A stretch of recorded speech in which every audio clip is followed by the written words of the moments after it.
അപ്പോൾ ഗൈസ് ചെക്കൻ്റെ കുളീൻ്റെ ദിവസമാണെന്ന്. ഇതാ ഈ ഷാമ്പു ആണ് യൂസ് ചെയ്യാറ്. കുളിക്കാൻ പോവാ.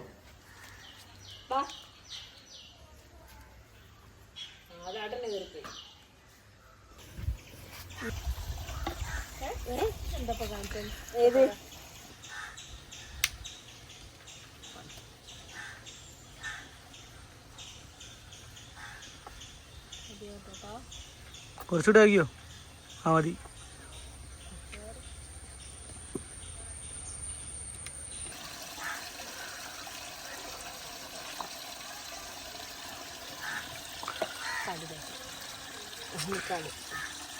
ഒരു മടിയുമില്ല ആശാനല്ലേ.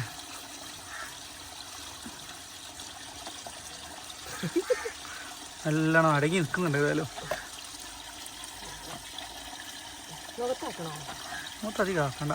അതൊന്ന് ചെറുതെ ഒന്ന് ജസ്റ്റ് ഒന്ന് ആക്കി കൊടുത്തേ.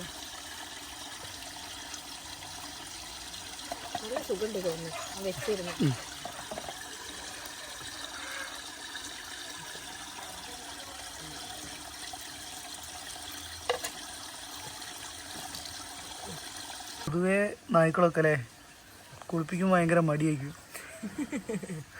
ഇയാൾക്കൊരു മടിയുമില്ല, എല്ലാം അടങ്ങിയിരിക്കുന്നുണ്ട്. ഏതായാലും എന്താ മോനെ?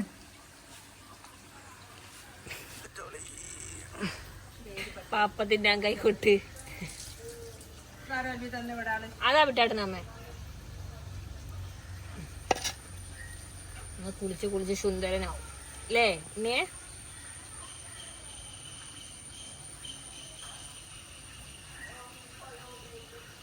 ഇനുണ്ടല്ലോ തേക്കിനൊരു ബ്രഷും കൂടെ വാങ്ങേണ്ടി വരും. അപ്പൊ വേണ്ടി വരില്ലല്ലേ, കുറച്ച് പ്രായം കഴിഞ്ഞിട്ട് മതിയാവും. പാപ്പത്തിന് ഞാൻ കൈക്കൊട്ട് മുടുക്കനായി. ഇനി മണ്ണ് തിന്നുന്നൊരു സ്വഭാവം ഭയങ്കരമായിട്ടുണ്ട്. ഇതാ പോകുന്നു. പോണ്ട അവിടേക്ക്. ഇതുപോലെ അനുസരണ നിൽക്കുന്ന നായ്ക്കളുണ്ടോ? എനിക്ക് എന്തെങ്കിലും കച്ചറ കളിച്ചു വിടറാ ചെക്ക. ഒന്നും അറിയാത്തേക്ക് കേട്ടോ. ചിലപ്പോഴേക്കും കുറച്ച് കഴിയുമ്പോഴേക്കും ആള് കില്ലാടി ആവാൻ സാധ്യത ഉണ്ട് അല്ലേ? വെള്ളം ഒഴിക്കാം നമുക്ക്.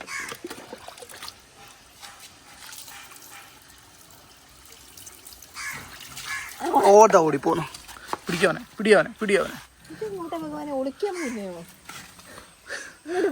കൊണ്ട് പോവാ.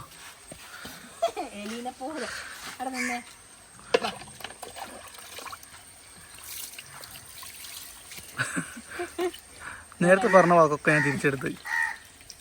അതിന് കഴിഞ്ഞ പ്രാവശ്യം കുളിപ്പിച്ചതേ ചൂടുവെള്ളത്തിലായിരുന്നു.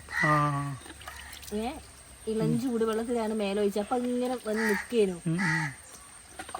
ഇത് കഴിഞ്ഞല്ലോ.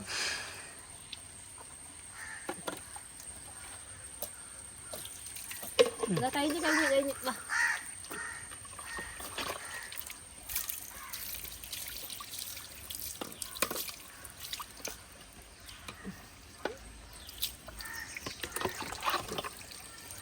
അയ്യോ നമ്മള് തുണി എടുത്തില്ലല്ലോ.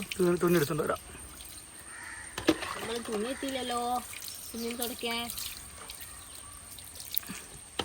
മതിയില്ലേ? യെസ്, മുടുക്കനായി. ഇനി ആ മണ്ണ് കിടന്നൊന്ന് കുത്തി പറഞ്ഞാൽ മതി.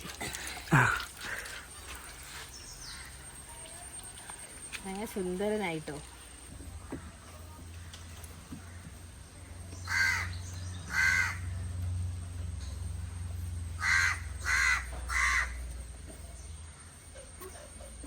എന്തൊരു സൗണ്ട്.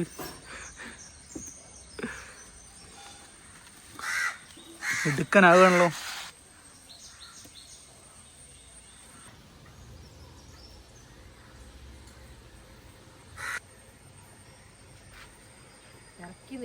വിറയ്ക്കും. അത് ശീലമില്ലാത്തതിനെ കൊണ്ട് ആഴ്ചയിൽ ഒരിക്കലൊക്കെ അല്ലേ കുളിപ്പിക്കുന്നുള്ളൂ. അതുകൊണ്ട് ചെറിയ തോതിലൊരു വിറയൊക്കെ അവനുണ്ടാവും. നടക്കൂല.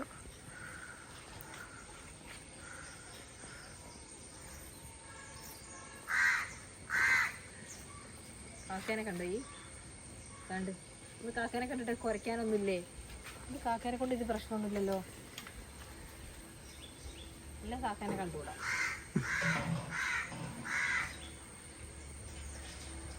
അത് എന്നിട്ട് നോക്ക്.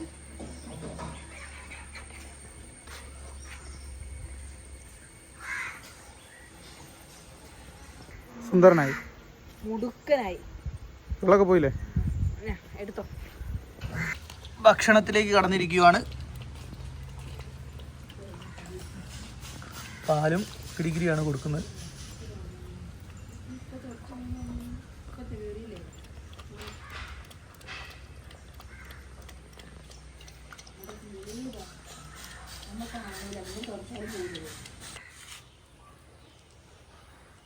പാപ്പന്റെ കൈ കൊടുത്ത്, അമ്മേന്റെ പൊന്നെ കൈ കൊടുത്ത്.